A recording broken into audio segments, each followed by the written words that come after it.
لا سي عبد الغني ممكن تشرح لنا داك الشيء اللي كديروا مع لو سي بي؟ بالنسبه لو سي بي انه جاو هاد الشباب عندنا وداك الشيء باش يديروا واحد التجربه هنا ديال لي كابتور باش هاد لي كابتور عندنا هاد لي كابتور باش يعطيونا الوقت امتى نسقيو والوقت امتى تنسقيو والعدد شحال غادي نسقيو باش نقتصد بالنسبه لنا حنا باش نقتصدوا في الماء ونقتصدوا بالنسبه للفلوس بالنسبه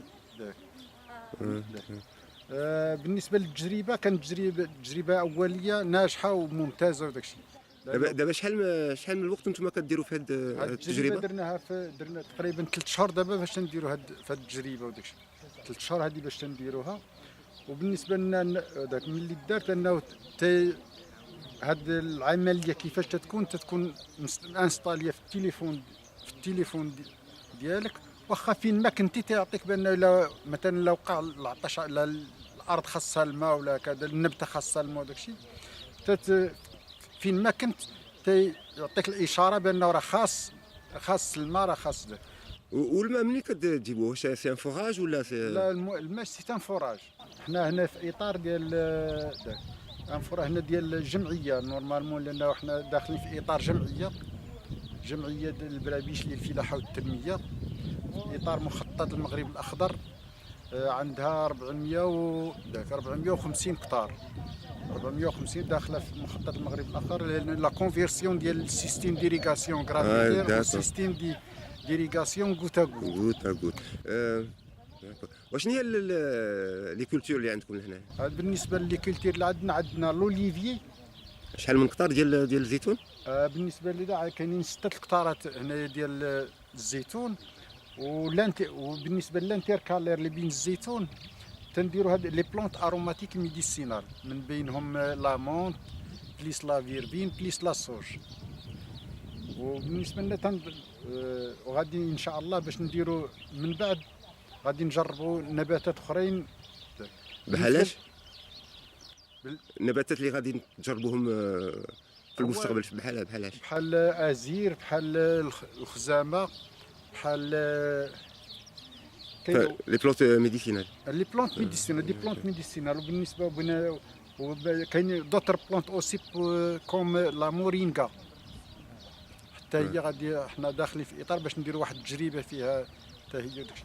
بالنسبه لهذا المشروع ديال هذه النباتات العطريه والطبيه غتكون عندنا فيه هنايا هنا في داك واحد لينيتي ديال السيساج اي كونديسيونمون بليس انسير ديال 3000 متر بور كونتينيي. C'est une business unit qui développe des services qui rationalisent les coûts de l'agriculteur, les coûts qui sont liés aux engrais, qui sont liés aux produits phytosanitaires et qui sont liés à l'eau. Ces services utilisent les nouvelles technologies, utilisent des modèles algorithmiques et un savoir-faire agronomique pour faire des propositions décisionnelles à l'agriculteur pour réduire ses coûts et donc augmenter sa rentabilité. Aujourd'hui, nous sommes en train d'installer un des services de la business unit, qui est l'irrigation de précision. Dans l'objectif, c'est utiliser des capteurs, utiliser des données récupérées sur le météo et sur les conditions de la parcelle pour faire des recommandations à l'agriculteur liées à la quantité d'eau et au moment auquel il faut qu'il donne cette eau à la plante. Et vous, avec ces capteurs-là, quelle est l'économie d'eau que vous pouvez réaliser? Donc, 15%. Pour 15% cette installation que nous sommes par rapport au gravitaire? Non, pas par rapport au gravitaire, par rapport à ce qui est utilisé. D'accord. Parce que là, le système d'irrigation que nous avons ici, c'est un système d'irrigation goutte à goutte. Donc il y a une quantité d'eau qui est utilisée, par exemple de X. En mettant ces capteurs et en utilisant les recommandations qui sortent de ces capteurs, nous arrivons à réduire ce X par 15%.